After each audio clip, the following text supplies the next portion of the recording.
Muchas gracias, Jackie. Muchas gracias a todas y todos los aquí presentes por este renacer de alguna manera que para mí, que es mi primer viaje, ni siquiera viajé al interior del Perú, y es mi primer viaje en medio de la peste, y me hace muy feliz realmente volver a ver que la presencialidad escénica ustedes la están haciendo realidad, con tanta vida, con tanta convicción, con tanto teatro, porque este es un país y una ciudad donde realmente se lleva el teatro en la sangre. So que estoy muy feliz realmente por este compartir. Y créanme que no es un cumplido, porque sentir que uno tiene la muerte en la espalda durante año y medio en encierro ha sido muy duro, pero ha sido también otra manera de plantearse la creación en otros términos, ¿no? Entonces, este encuentro, que yo quisiera que sea más una conversación que una larga carreta mía, sino que realmente podamos hablar de temas que nos interesan a todos y a todas, y no solamente aquello que pueda colocar yo. Por otro lado, hablar de un grupo que tiene 50 años, la verdad es una mochila bien pesada. Es una mochila bien pesada, y siempre yo me hago la pregunta, ¿cómo hacer para que esa memoria no se convierta en nostalgia? Y cómo podamos hacer las preguntas esenciales para que realmente la memoria no sea solamente un lugar anecdótico, sino sea realmente mirar la memoria desde el presente, desde las señales que nos dejan en el presente, ¿no? Y cuando nosotros hablamos de técnica, porque de alguna manera hablar de crear en grupo es hablar de técnica, me parece que eso también, verlo en el proceso de un grupo con tanto tiempo, habría que mirar de qué estamos hablando. Yo siento de qué estamos hablando en cada momento de la vida de ese grupo, ¿no? Yo pienso que las técnicas son herramientas que son de alguna manera respuestas a las crisis, ¿no? Las técnicas para mí no son categorías universales que valen todo el tiempo en todo lugar, sino son también herramientas para enfrentar las crisis. Y como nuestros países vivimos permanentemente en crisis, pues en cada momento de la vida en la que hemos intentado dialogar con nuestro país, con los sueños, con las esperanzas, con los problemas del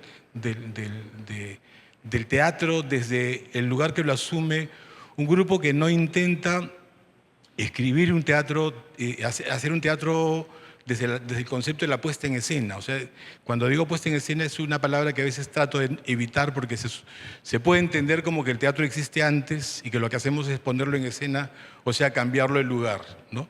Yo creo que el teatro más bien para nosotros, como lo asumimos, es como un acontecimiento, es una reunión en un territorio determinado que hace posible un encuentro donde todos y todas somos importantes.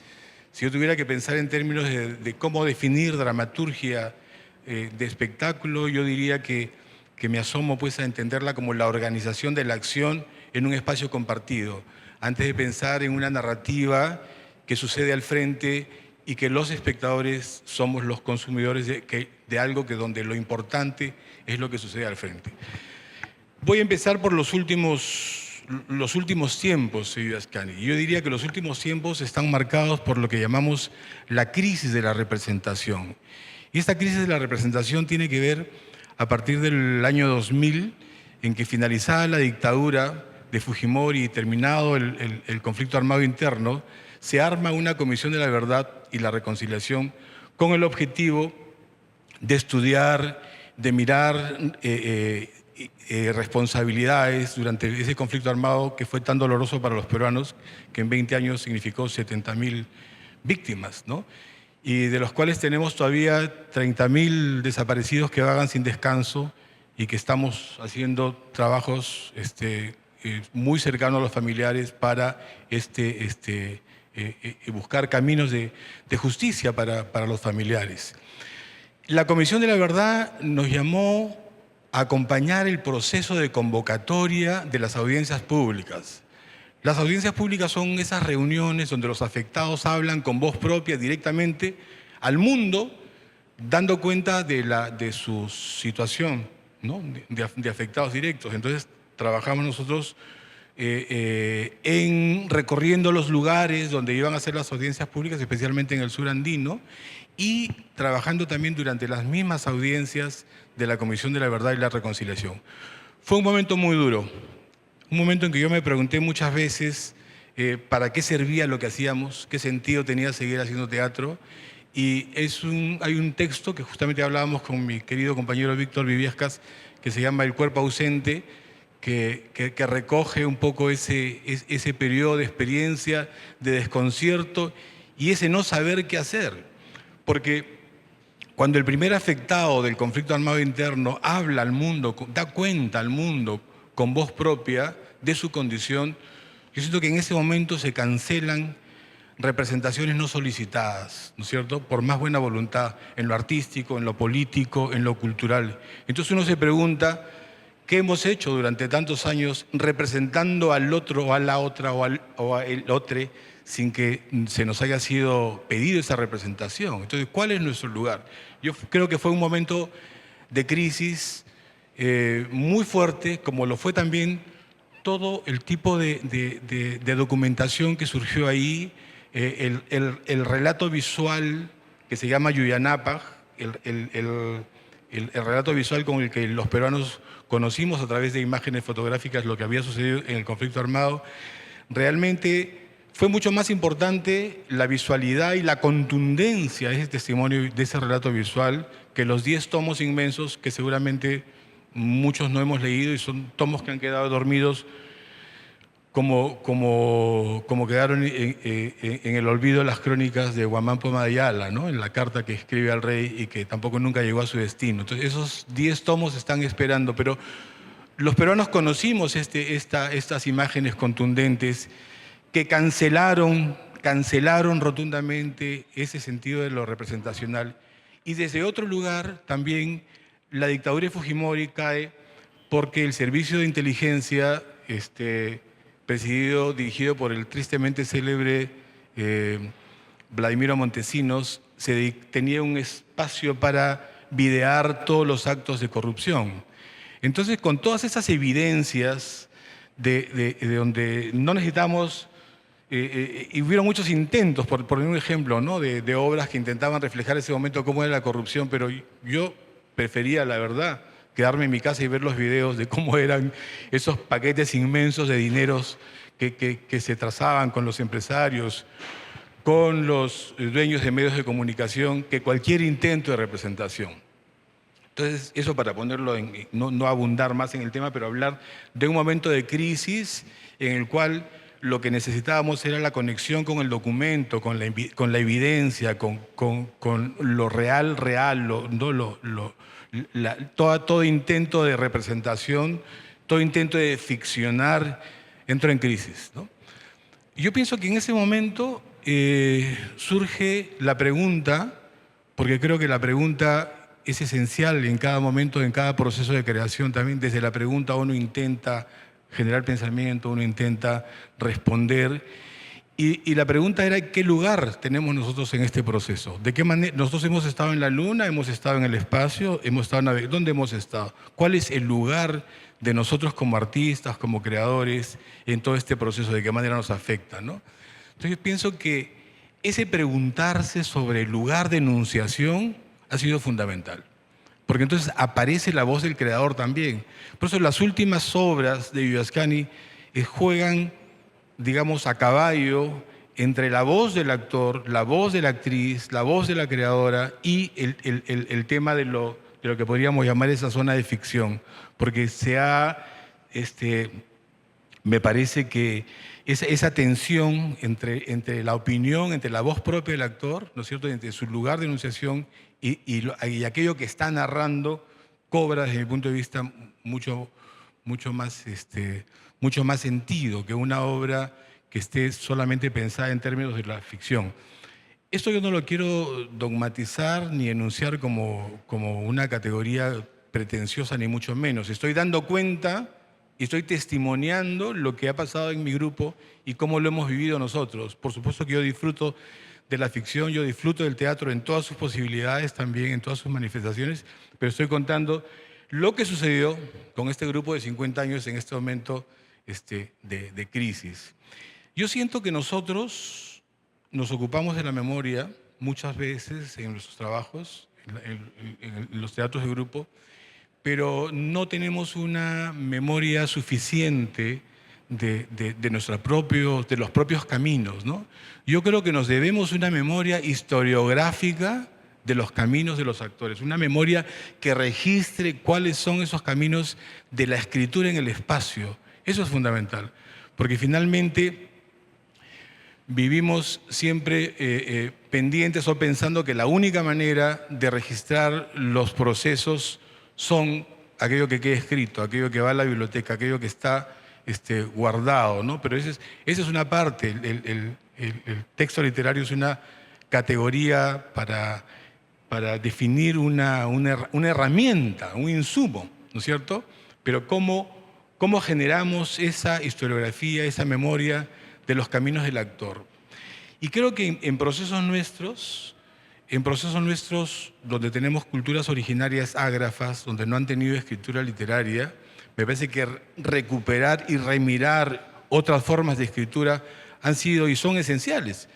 Por ejemplo, hay la palabra quechua que es taqui, que es cantar y bailar, o pugyay, que es jugar, zainata, que es enmascararse, ¿no? Entonces, esas palabras que dan cuenta de prácticas de teatralidad ancestral no son consideradas en la historia del teatro. Si uno ve la historia del teatro en el Perú, la va a entender desde el teatro quechua colonial.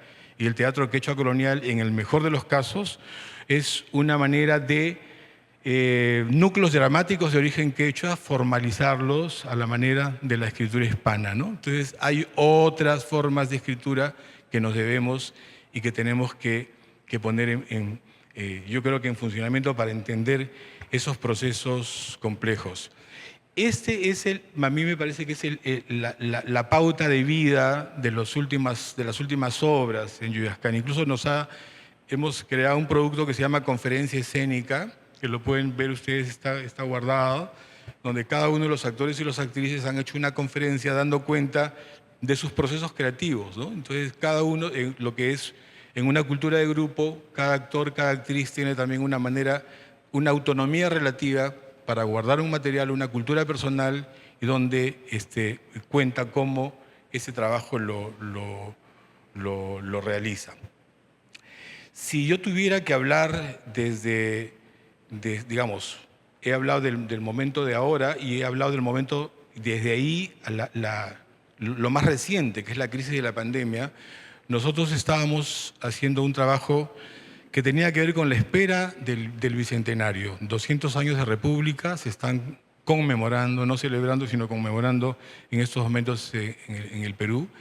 Y tenemos un laboratorio interno en el que participa también Ricardo Delgado, él es integrante del laboratorio interno de Yuyas, como artista invitado, como parte de este equipo también de colaboradores que hacen posible esta expansión de Yuyascani. Hicimos un trabajo que se llama Discurso de Promoción, ¿no?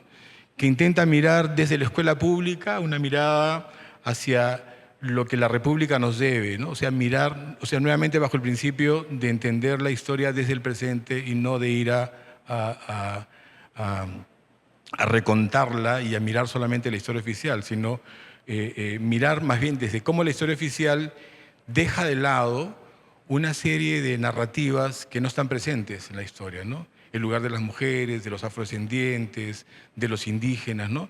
Problematizado a partir de un cuadro. O sea, la obra se hizo a partir de un cuadro de Juan Lepiani, donde vemos una evocación de la proclamación de la independencia del Perú por don José de San Martín el 28 de julio de 1821.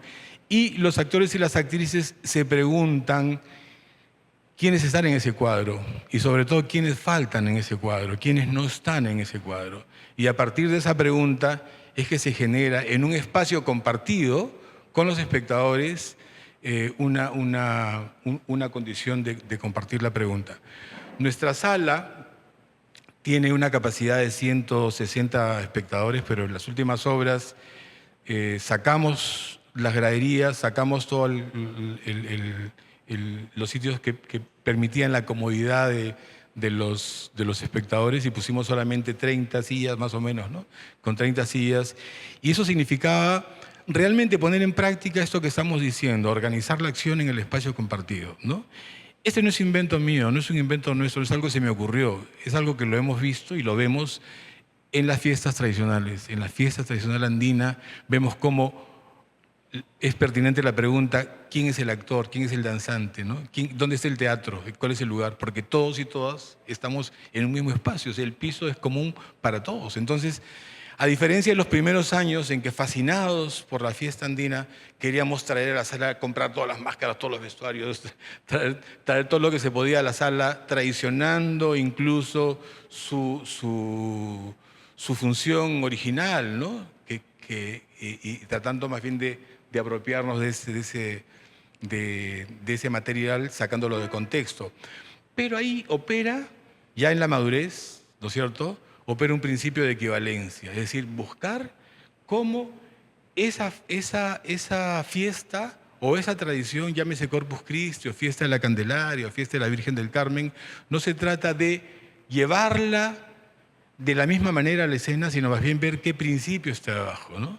Y el principio que encontramos ahí es el principio justamente de organizar la acción en el espacio y ver cómo se organiza. Esa es una fiesta que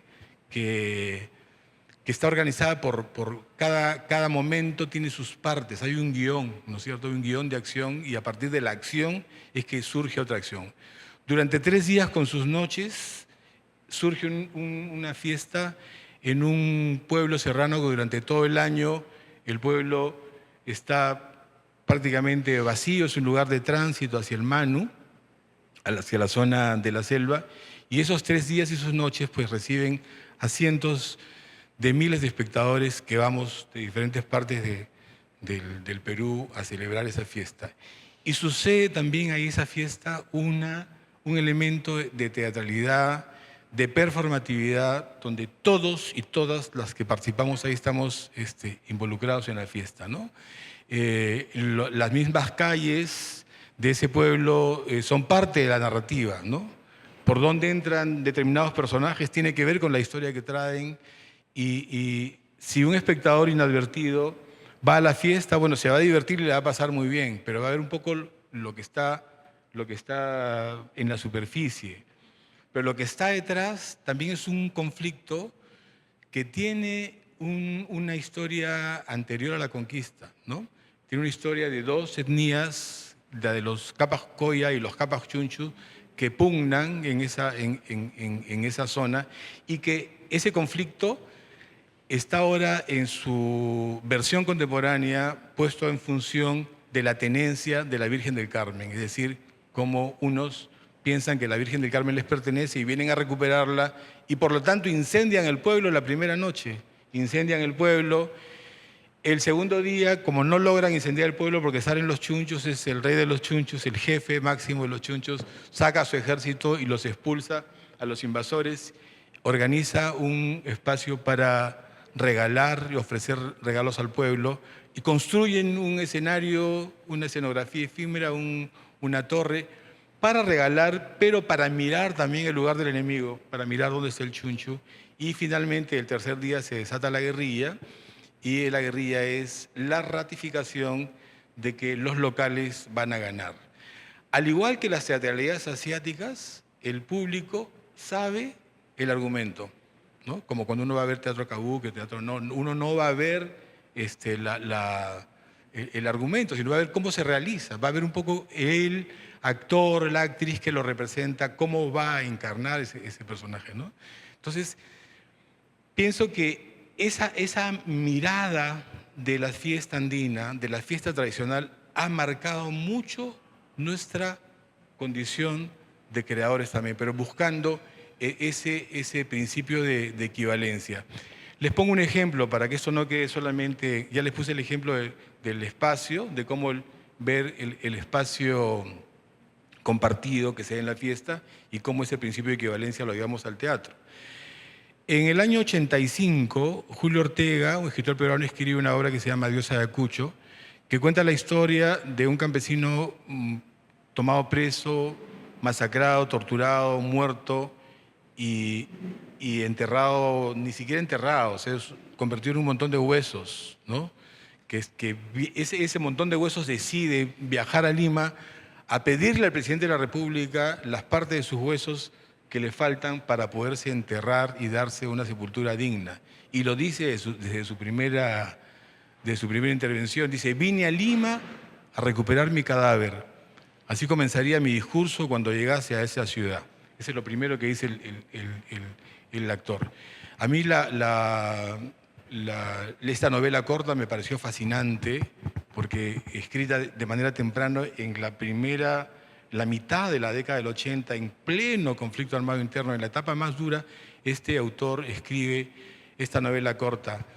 Y decidimos trabajar con Augusto Casafranca, el actor, a partir de este texto. Y yo hice una versión para él, editando la novela, pero el primer problema que había era cómo trasladar una novela, ¿no es cierto?, a la escena, ¿no? Cómo aparecía esa voz, cómo representar un montón de huesos y que esos huesos hablen, ese cuerpo inexistente, ¿no?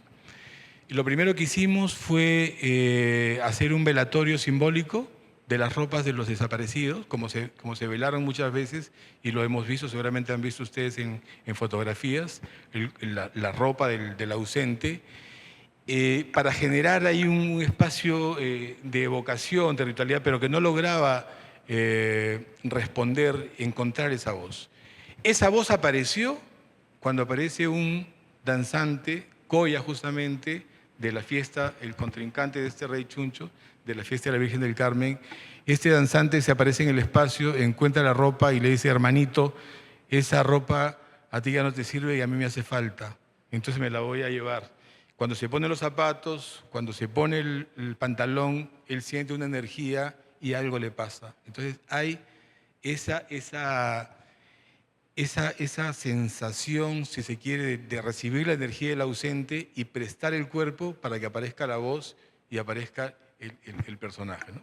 Entonces, ¿de dónde viene esto que nosotros llamamos ahora esta condición mediadora del actor, el actor mediador? Viene de una práctica de la danza andina. Lo que yo decía el otro día en la conversación que teníamos, el danzante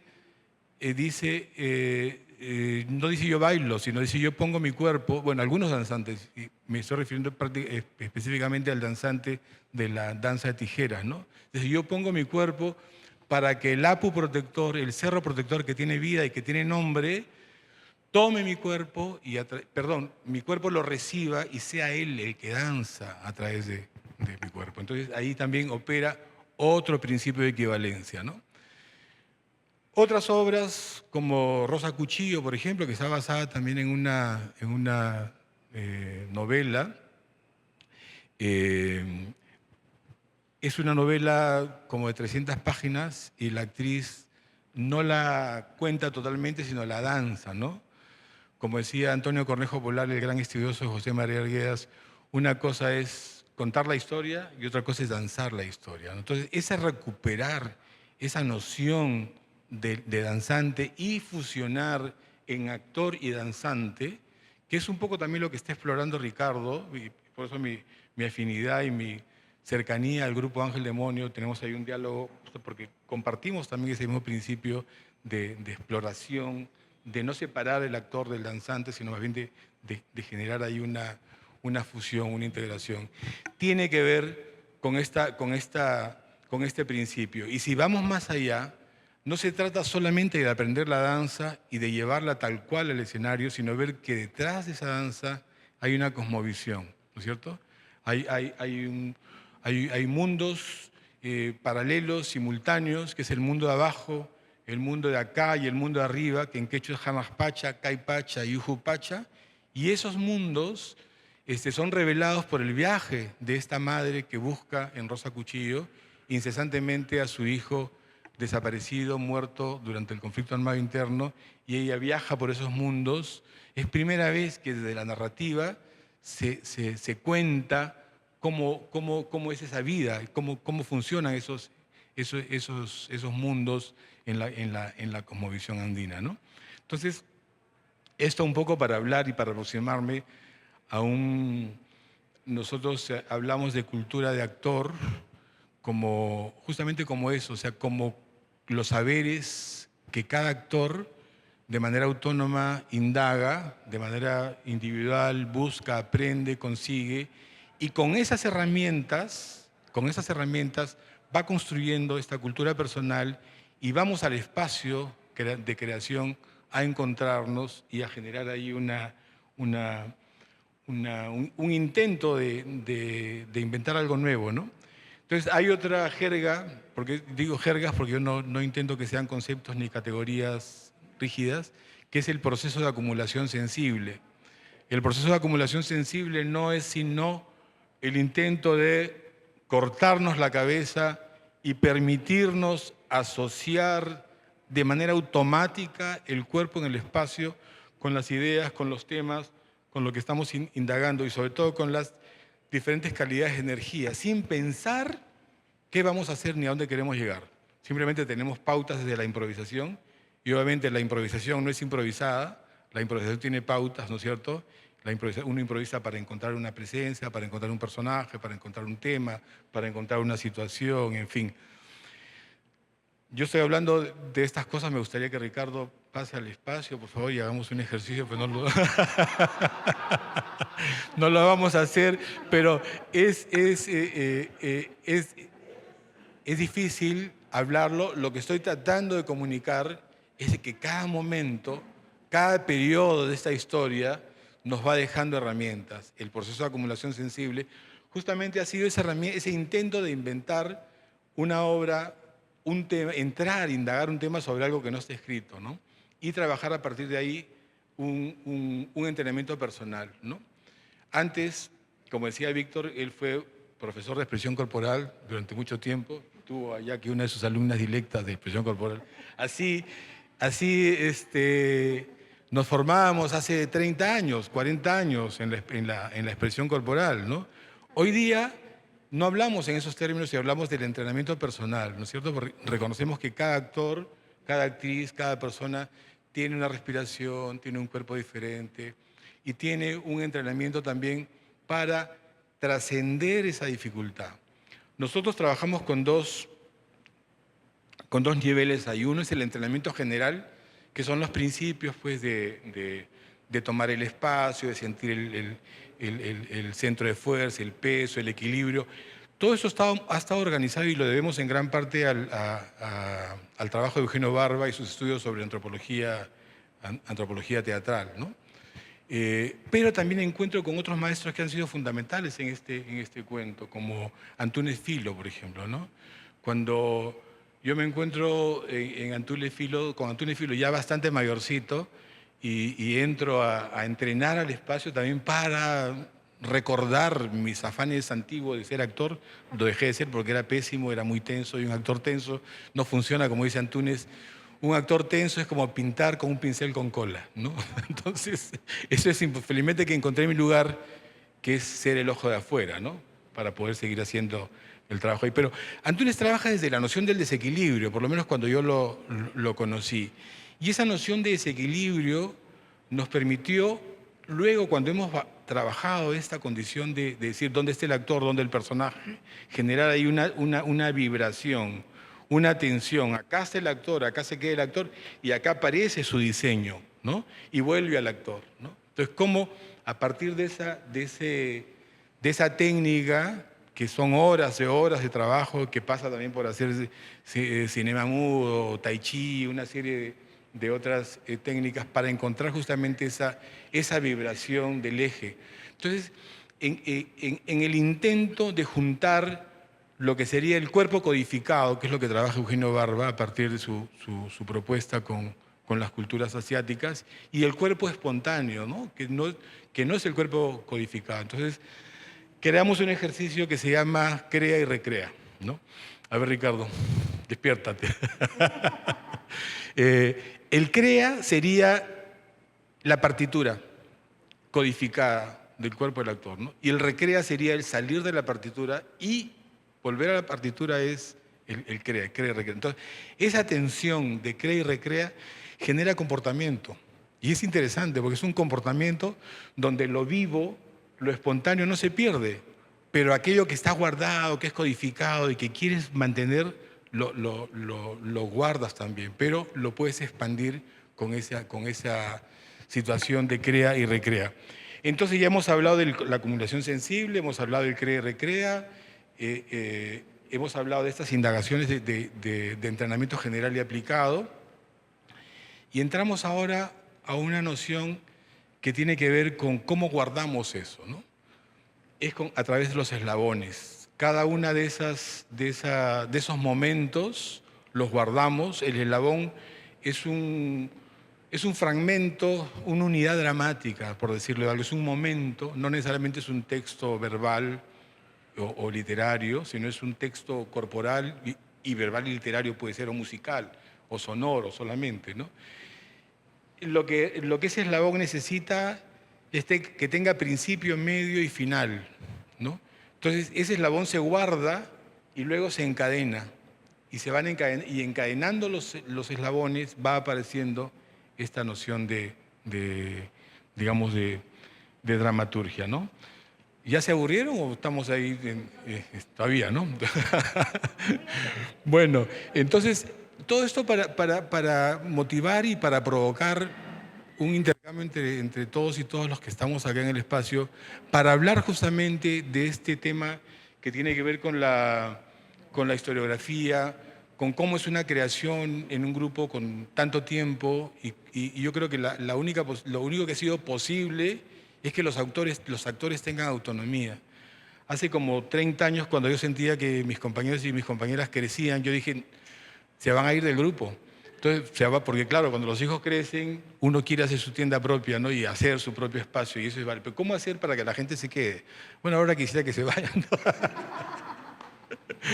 Me están mirando, así que saben que no es cierto.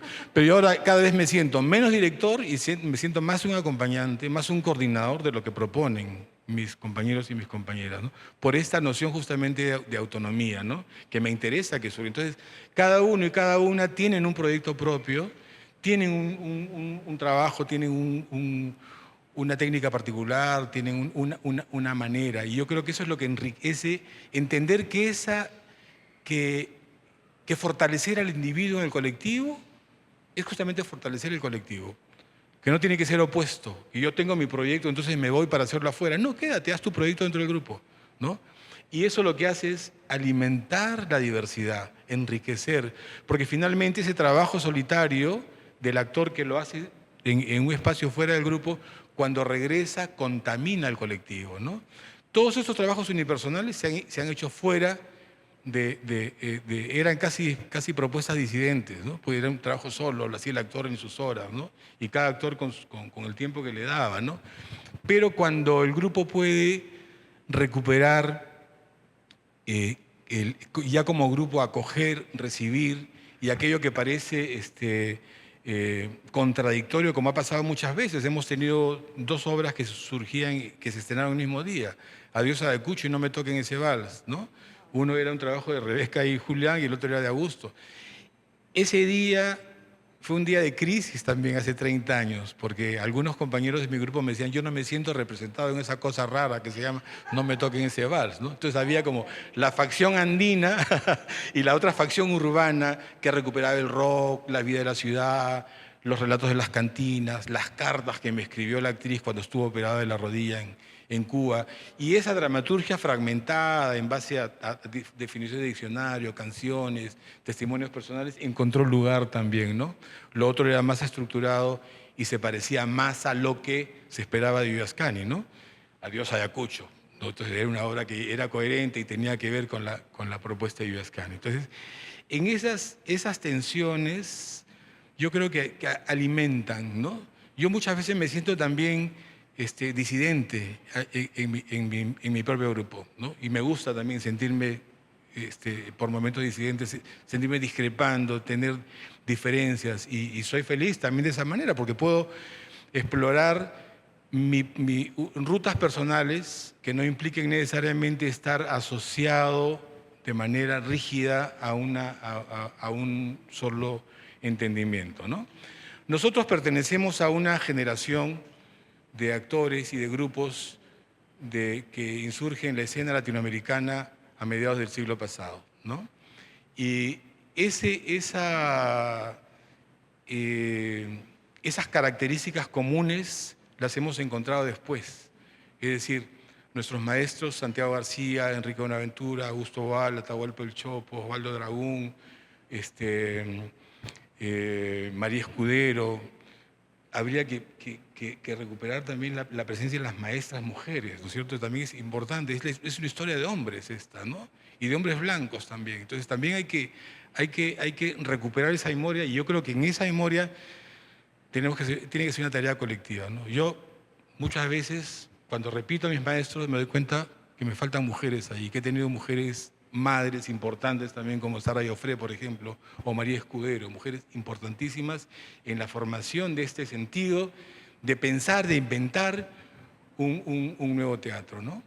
Entonces, o un teatro, no sé si nuevo, pero sí un teatro de ese momento que dio respuestas y que respondió a un gran momento cultural también en la América Latina, que se tiene que entender con el cinema nuevo brasilero, con Inti Illimani de Chile, Quilapayún, con Ucamao de Bolivia, en fin, con todo un movimiento cultural que miró hacia el interior de nuestra América y que descubrimos esa diversidad que tenemos nosotros como culturas, ¿no es cierto? Más allá de la imposición que se decide en Nueva York, que los latinoamericanos bailamos salsa, todos. Entonces, ¿qué significa Latinoamérica? Bailar salsa. Todos bailamos salsa. Entonces, ya tenemos acá miles de ritmos en toda nuestra América que son desconocidos simplemente porque la imposición monopólica de las grandes corporaciones han decidido que somos salseros y punto, ¿no? Entonces, esa gran tarea, creo, de mirar esa diversidad, esas particularidades que nos alimentan como movimiento, yo creo que eso ha sido posible por el teatro de grupo, por los movimientos de grupos. Fueron los grupos, como dijo Enrique Buenaventura, el grupo es un nuevo modo de producción, es una categoría diferente a la de la compañía, ¿no es cierto? Es una categoría que rompe la estratificación, ¿no? Y que genera también más bien un nivel de propuesta distinto, igual que la creación colectiva. La creación colectiva para mí es una respuesta política, no es un método, sino es más bien es una actitud para recoger saberes diversos. Y cómo desde esos saberes diversos que hacemos una creación que incluya los saberes de quienes estamos en ese proceso colectivo, ¿no? Y ese maridaje entre teatro de grupo y creación colectiva creo que ha surgido una cultura de actor. Un actor y una actriz que se hace responsable de lo que dice y hace sobre el escenario, que es un creador, que es una creadora, ¿no es cierto? Y que no solamente es alguien que se aprende un texto y que recibe la indicación de no chocarse con los muebles, ¿no? Sino que es alguien que está desde la gestación misma del proyecto. Entonces, que tiene opinión, que tiene voz, que tiene autonomía. Yo pienso que ese triángulo ha sido fundamental para reconocernos de dónde venimos, ¿no? Yo una vez solté en un encuentro: a nadie recomiendo que forme un grupo de teatro ahora. Dije así, y mi amiga Vivian Martínez Távares dijo que era muy irresponsable. ¿Cómo podía un grupo como Vivascani decir eso? Yo lo dije un poco provocando para decir de que no porque yo sea de esa generación, de ese parque jurásico de mediados del siglo pasado, sobreviviente, piense que la única manera de hacer teatro tenga que ser a partir del teatro de grupo. O sea que cada generación tiene el derecho de inventar su manera de producir. La nuestra fue una respuesta legítima frente a las compañías. O sea, la compañía teatral que nos visitaban, las compañías españolas que tenían un productor, un director, una actriz o actor que era cabeza de elenco y que de ahí bajaba la escalera hasta el último, que era el barredor de la sala, no servía para lo que queríamos hacer. Entonces había que generar efectivamente, como dijo Enrique, un nuevo modo de producción que nos represente, que haga posible, no solamente en el tema de los contenidos, ¿no es cierto?, sino que también en la misma forma de asumir la creación. Yo creo que me estoy pasando un poco el tiempo. Entonces, sobre este resumen un poco apretado, para provocar más bien qué aspectos nos interesa comentar o preguntar o problematizar. Muchas gracias. Muchísimas gracias, Miguel. Un aplauso, muchísimas gracias. Como bien lo dice el maestro, 50 años para resumir un poco aquí en esta horita de conversación, solo esa mirada inicial, pues no nos daría el tiempo para tantas cosas. Voy a empezar con algo, pero vayan ya mismo pensando quién va a hacer las preguntas. Vamos a pasar el micrófono para esta otra parte de la conversación. Y dentro de lo que nos contabas están muchas también respuestas a cosas que uno se preguntaba, ¿no? Y es, uno ve que Yuyascani es vital, que siempre trae unas propuestas arriesgadas, o sea, no importa que tenga 40, 50 años, siempre está como empezando, diría uno, ¿no? Como un grupo que está indagando, investigando. Y también una cosa que nos acabas de contar hablando de las mujeres creadoras de América Latina y que ustedes tienen unas mujeres maravillosas, con Ana Correa, Teresa Rally, Rebeca, bueno, todo ese equipo también. También empezamos a ver hace unos años, por ejemplo en Cádiz, a Ana, ¿no? Con sus proyectos también individuales, y aquí ya nos están contando que eso enriquece al grupo, ¿no? Precisamente, no que son como unos trabajos que están aparte, que están desligados, sino que cómo todo eso va enriqueciendo la manera de crear en grupo y cómo esos materiales van llegando a todo lo que ustedes están haciendo ahora también. Entonces, mucho de lo que nos contabas ahora, y ya dicho por el director, cosas que uno se preguntaba, bueno, ¿y qué pasa con esto, con estos trabajos que están saliendo, con estos trabajos individuales, con esos talleres, residencias, esas propuestas en la calle de Ana, por ejemplo? Y entiende uno, ¿no? Entiende uno ahora con toda esa mirada que tiene el maestro Miguel Rubio, y es como esa vida de cada uno, esos cuerpos presentes, esa historia de nosotros, esa memoria viva, es la que también enriquece ese trabajo en grupo. Entonces a mí me queda eso inmediatamente, y es que los materiales están ahí, la vida está ahí, las cicatrices están aquí, en todo lo que vivimos nosotros, cada uno de nosotros en Latinoamérica.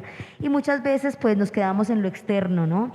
Y en una cosa de no dejarnos tocar y de no sincerarnos y de no mirar a los ojos, sino que estamos huyéndole a esa mirada con el espectador, con el compañero, en esta relación de hombres creadores y mujeres creadoras, en este conflicto con todas nuestras políticas y conflictos armados también de diferentes partes de Latinoamérica. Entonces, inmediatamente, con solo escuchar esta primera parte, empieza uno a encontrar una cantidad de recursos y de materiales que si uno lo asume, pues va a estar ahí ese cuerpo presente para poder trabajar. Bueno, ni qué decir lo que ya hemos hablado y nos han compartido en estos días sobre cómo la tradición, cómo estas rituales, las danzas, todo lo que ocurre, pues son una cantidad de posibilidades que llegan también al cuerpo del actor y de la actriz para poder dialogar con el resto del grupo. Bueno, ¿quién quiere empezar con esta parte de las preguntas, por favor? Y alguien me ayuda para llevarle este micrófono también. Muy bien. Compartir algo, pues no es muy largo, vamos a compartir algo, hacer un par de preguntas.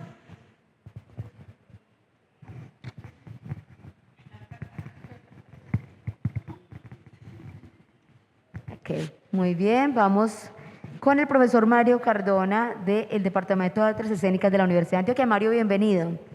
Gracias, Jacqueline. Maestro, una pregunta. Primero,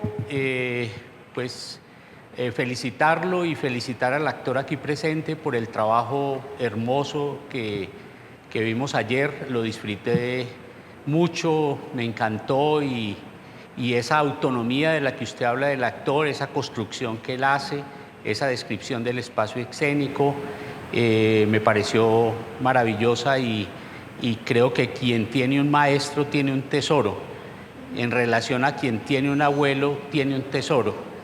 Es decir, ese maestro lo construyó a él y le quedó la posibilidad de quedar abrazando la trompeta. Entonces la pregunta que yo quiero hacer, a diferencia de la creación colectiva en Colombia, es que esa autonomía, como la vimos claramente en este actor ayer, cómo concilia esa tensión con la autonomía creativa y colectiva del grupo. Yo creo que ha sido una manera particular de Yuyascani de sobrevivir tantos años y de poder avanzar en el trabajo creativo. Pero los que nos formamos en la creación colectiva y los que hicimos parte de esa categoría grupo, la autonomía del actor o la dramaturgia del actor, como la llamaba Santiago y Enrique, esa dramaturgia del actor era para construir fenómenos colectivos, construir producciones colectivas. Si la entendí bien, ahí es diferente en el caso de ustedes. Que hay una autonomía, pero cómo se resuelve la tensión de la colectividad.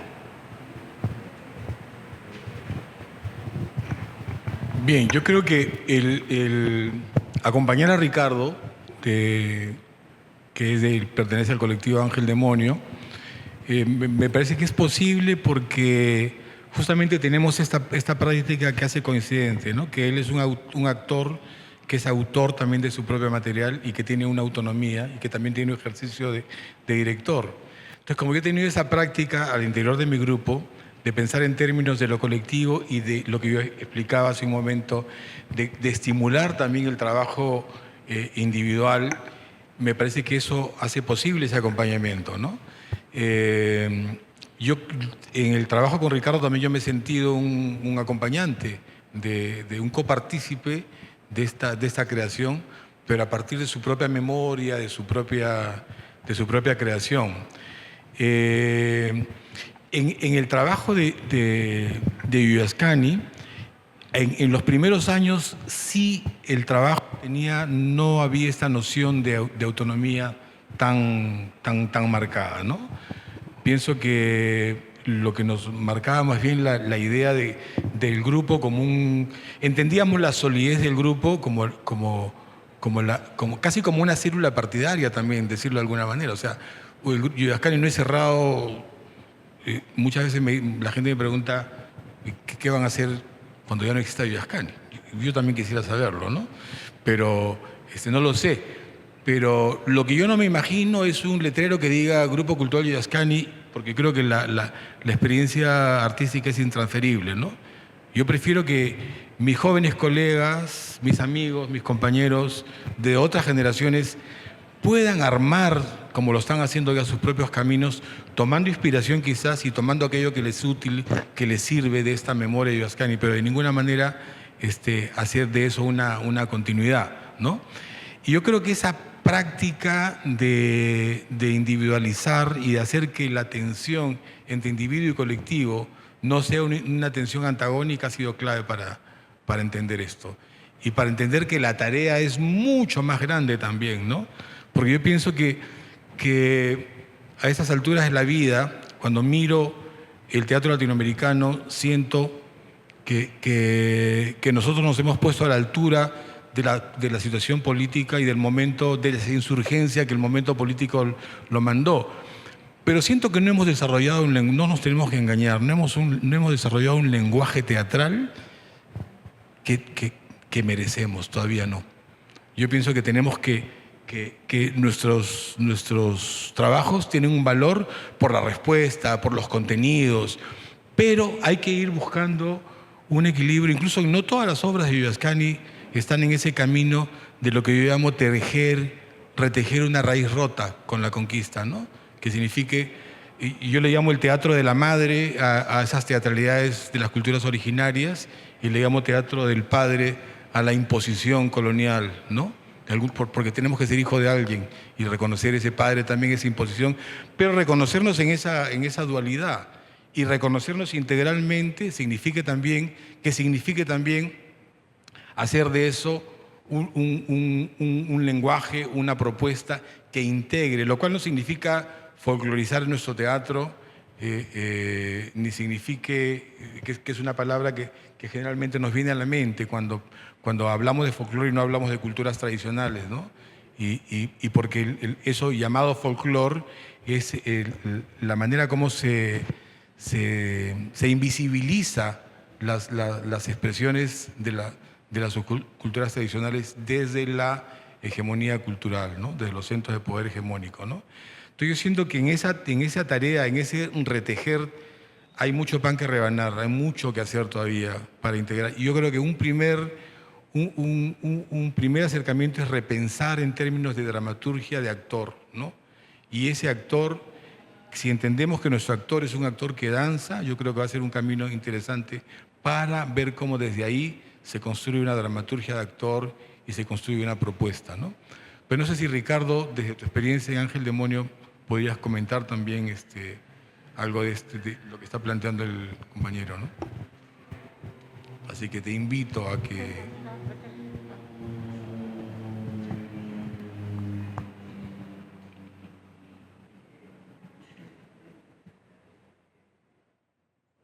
Sí, está sonando. Desde la experiencia de Ángel Demonio, bueno, sí, para nosotros Yuyashkani obviamente es un referente importante. Nosotros no, o voy a hablar a manera personal, yo no haría el teatro que hago si no tuviera como referente a Yuyashkani como maestro, y como un referente de entender e investigar justamente sobre las teatralidades originarias. Pero también tenemos claro que no nos interesa ser Yuyashkani, ¿no? Ni imitarnos, ni ser como ellos. Pero sí coger el material que ellos tienen, la investigación, lo que para algunas cosas decimos que tiene aciertos y otras cosas decimos que no, también. Y hay cosas que no estamos en desacuerdo, en que personalmente digo que no estoy, buscamos otros caminos. Lo urbano, porque también somos hijos de alguien, nosotros siendo hijos de migrantes del colectivo y nuestra generación que viene de un conflicto armado de descendientes migrantes, donde la urbe, donde la provincia se transformó en urbano, empieza a coger otros matices. Y sí entendemos, compartimos eso sí en la independencia del actor que crea, pero no solamente es el actor. En el colectivo, pese a que yo haya estado solo en escena, no estaba solo. Ya trabajamos también con Igor, que está aquí presente, con Abel, que entendemos la dramaturgia sonora, la dramaturgia lumínica, la dramaturgia hasta del director, que es otra cosa que a veces en un momento lo conversaremos. Y junto a ello también la dramaturgia, los elementos, y vamos intentando también encontrar este concepto que dijo el compañero Vito, que también tenemos el derecho al fracaso y sentirnos artistas que estamos investigando y probando. Cuando Miguel, que es la segunda invitación que tenemos a trabajar con Ángel Demonio, es muy claro que le digo, ¿no? Yo no quiero que esta obra se parezca a una de Yuyas, ni tampoco a una de las cosas que hace Ángel Demonio, sino que creo que el encuentro más bien tiene que ser lo importante y tiene que dejar algo, preguntas que debemos respondernos como artistas y nuestra posición como artistas, porque el arte, para Ángel Demonio, y voy a hablar ya que dio el tema, aprendiendo de los maestros, no solamente es producir arte, ¿no? Sino también es un espacio de comunicación, de diálogo y de reflexión. Creo que eso sí hemos aprendido de los maestros. Eso. Ricardo, muchas gracias. Bueno, ¿alguien más quiere hacer una pregunta, un comentario? A ver, pregunta para el maestro. Y Víctor, por allá, por favor. Nos acompaña Víctor Viviescas allí. Y luego vamos a la siguiente atrás.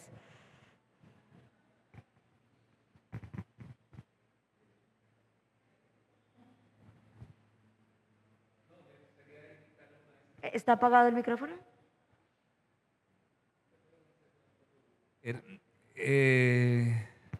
No, me gustaría invitarlo a pensar un poco más o a compartir con nosotros un poco más lo que dijo casi como introducción a su conversación, que esta etapa de creación de ustedes en Yuyashkani partía de cómo ustedes interpretan la crisis de la representación. Yo conocí, ya usted lo dijo, el libro del cuerpo ausente, y antes también yo había tomado como referente a ustedes para hacer una propuesta sobre la idea de unas dramaturgias que provenían más del material que de la imagen o de la idea, en un texto que está publicado por ahí.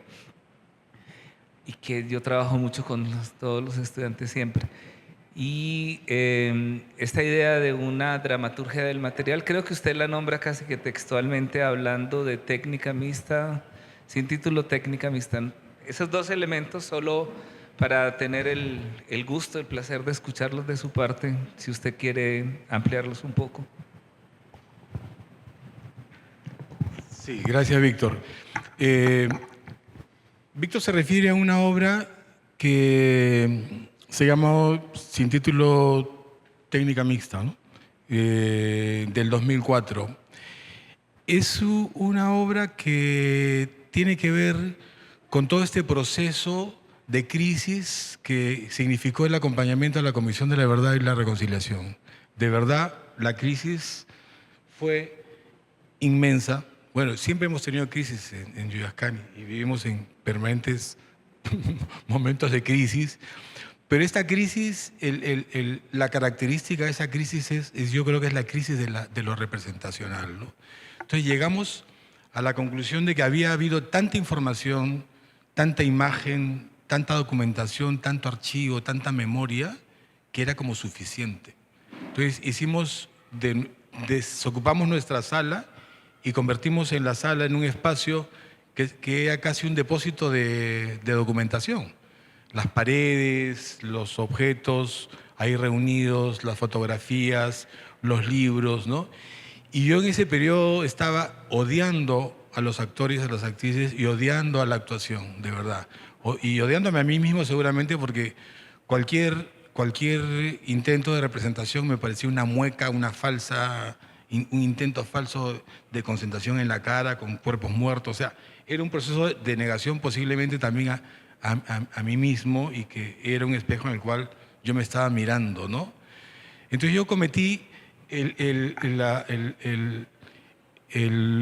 horror de decirle a mis compañeros y a mis compañeras que se conviertan prácticamente sus cuerpos en parte de la documentación. O sea, que el cuerpo también esté exhibido, el cuerpo exhibido y el cuerpo exhibido dando información, sin ninguna representación, ¿no? Entonces por ejemplo, había una actriz que mandó tejer en sus enaguas y su pollera y su sombrero y su yigya, que es la manta que usan las campesinas, no un vestuario tradicional, sino mandó a bordar con testimonios de mujeres que habían vivido la esterilización forzada en el Perú durante la dictadura de Fujimori. Entonces, para mí era suficiente que ese vestido exhibido por la actriz y el actor y el espectador acercándose a mirarlo era suficiente, ¿no? Que una actriz con una kushma amazónica y con fotografías que daban cuenta del sometimiento esclavizante al que hizo Sendero Luminoso con las comunidades amazónicas durante 11 años, era suficiente, ¿no? Pero yo creo que no estaba mirando el todo, ¿no? Yo creo que también el tema de los estudios de performance, el accionismo, como que comenzó yo sentía que había una amenaza mortal frente al teatro, ¿no? Sentía que cualquier intento de representación era mentiroso, que el performero era el único verdadero. Entonces decía, ninguna representación era posible. Reciban estas palabras como una autocrítica también, porque mis compañeras y mis compañeros se rebelaron y dijeron, ¿tú crees que nosotros vamos a pasarnos 40 años desarrollando diferentes culturas del cuerpo para que tú digas que nos paremos acá simplemente a exhibir vestuario o documentación? Y por eso la obra se llama técnica mixta, porque los actores y las actrices sacaron sus materiales también, y entonces en esa obra hay documentación, hay archivo, hay memoria, pero también hay lo que podríamos llamar teatro histórico, documenta también Yuyascani lo que hizo en la calle, hay trabajo de máscaras, y todo eso fue posible cuando se relajaron esos supuestos, ¿no? Que me permitieron como director relajar ese intento de organizar de una sola manera y pensar que el material en sí mismo era suficiente, ¿no? Y yo creo que fue muy interesante y fue producto de una crisis, fue producto de que un día no sabíamos qué hacer con tanta información y yo recuerdo que les dije, vamos a tomar cada uno una pared y hagan lo que pongan en las paredes, su documentación. Entonces, de esas crisis es que surgen los intentos de responder, de esas preguntas que se hacen. Hicimos un corredor, un compañero nuestro que se llama Jorge Valdeón, hizo un corredor que es como por donde tienen que pasar los espectadores de todas maneras, ¿no? Pasan por ahí y ahí te encuentras con pinturas de la época de la violencia, con fotografías, con revistas, con documentación, y tienes que pasar de manera incómoda, ¿no? Y hay dos guías como guías de museo que te van contando de qué va esa documentación, pero tú no logras captar todo eso, solamente ves que hay ahí una memoria por clasificar, ¿no? Entonces, esa información abrumadora y esa sensación que queríamos compartir con el espectador me parecía que era importante. Entonces, cuando la gente entraba a la sala, pensaba que ya entraba al foyer de un espacio donde después entrarían a sentarse cómodamente en un lugar, y no era así, ¿no? Alguna gente llevó sillas de playa diciendo los Yuyascani no tienen plata para comprar butacas, entonces vamos a llevar banquitos o sillas. De verdad pasó eso, ¿eh? Pero fue difícil entrar en esa convención de compartir un registro gráfico donde lo fundamental eran las pruebas, era la evidencia. Entonces, era lo que estaba... Habían documentos verdaderos y habían documentos falseados también, documentos que no eran verdaderos, pero que estaban tratados como sí, ¿no? Entonces, eso también es interesante ver cómo tensiona lo real con la realidad escénica, con lo real, ¿no? Digamos, como lo que vale finalmente es lo que está valorado ahí como sentido real. Y eso ha sido, yo creo que ha sido una manera de conectar con la primera obra de Yuyascani del año 71, ¿cuánto tiempo pasó, no? Que es una obra que se llamó Puño de Cobre, que documentó una huelga importante de mineros que acabó con una masacre en el año 72 en Cobriza. Y nosotros éramos muy jóvenes entonces y nos comprometimos frente al Comité de Madres y de Mineros Presos, Despedidos y luego de esa lucha importante minera. Fue muy importante porque por primera vez en un pliego de reclamo sindical se planteó la nacionalización de la gran minería como un punto del sindicato, ¿no? Entonces, eso revelaba esa tensión, ese momento importante de tensión política. Y esa obra nos llevó a todos los campamentos mineros de la zona del centro del Perú. Y era hecho en base a documentos, Llegamos al Teatro Documentos sin saber que existía Peter Weiss. Después conocimos a Peter Weiss y sabíamos que las 14 tesis del Teatro Documentos llegaron en auxilio, para dar auxilio teórico también a este momento. Pero yo creo que el Técnica Mixta del 2004 tiene que ver con radicalizar un poco esa propuesta y poner al mismo actor en el espacio, documentando y el actor también exhibido. Antes hicimos una propuesta con una obra que se llamó Vitrinas para un Museo de la Memoria, ¿no? Sin título, no, es hecho en el Perú, Vitrinas para un Museo de la Memoria, donde creamos 6 vitrinas, donde los actores tenían un tema y una secuencia que repetían durante 45 minutos, duraba cada secuencia durante 3 horas y media, en una galería del centro de Lima, que fue la base de esta noción del actor exhibido, ¿no? Y que tiene como propuesta algo que yo veía en las ferias de inmigrantes de los años, de finales de los 60, ¿no? De mediados de los 60, que habían pues gastronomía, con artesanía y con exhibición también de la mujer gorila, del hombre con tetas, la mujer barbuda. O sea, se exhibían personajes en estas ferias humanas, ¿no? De exhibición humana, que después ya nos hemos enterado que también cuando hablamos de las ferias coloniales que fue partícipe Artaud, ¿no?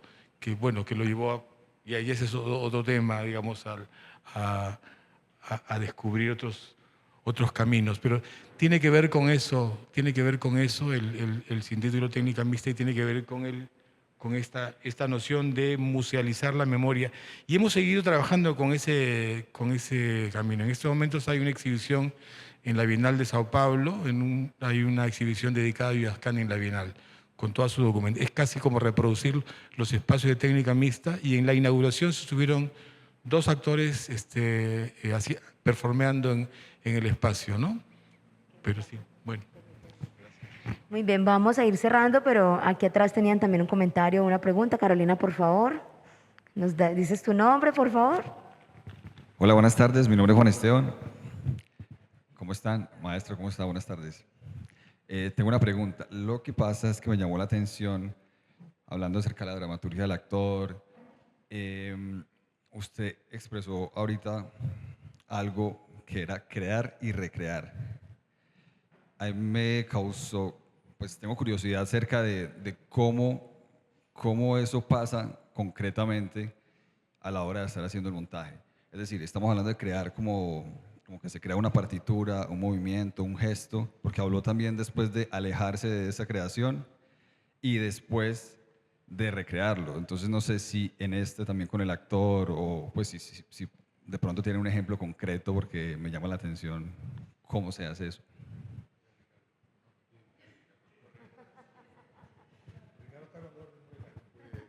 Bueno, en realidad yo estoy hablando de un ejercicio que sirve para la improvisación y para guardar el material, ¿no? El objetivo es llegar al eslabón, a guardar el material y recuperar esos momentos tan ricos que son de la improvisación, donde uno no sabe qué lugar va a tener en el resultado de la obra, si es que va a tener el lugar, pero uno dice, ese momento me interesa, tiene vida, entonces vamos a generar un núcleo dramático que tenga principio, medio y final, y lo guardamos. Como quien guarda una ficha cuando haces una investigación. Haces tu ficha, lo guardas, la describes y lo repites.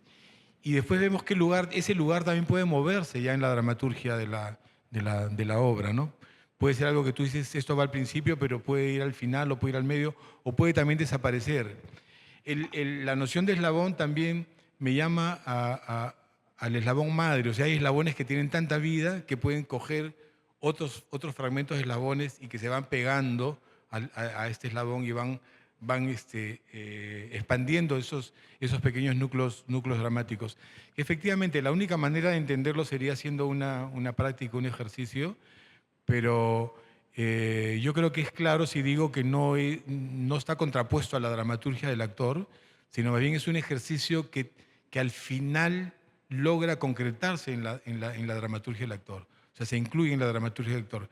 Pero cuando hemos entendido ya que en la dramaturgia final del actor, aquello que queda marcado está sustentado en el cuerpo codificado, ¿no? Entonces, la cultura del cuerpo codificado te llama a una manera de componer y de organizar el material.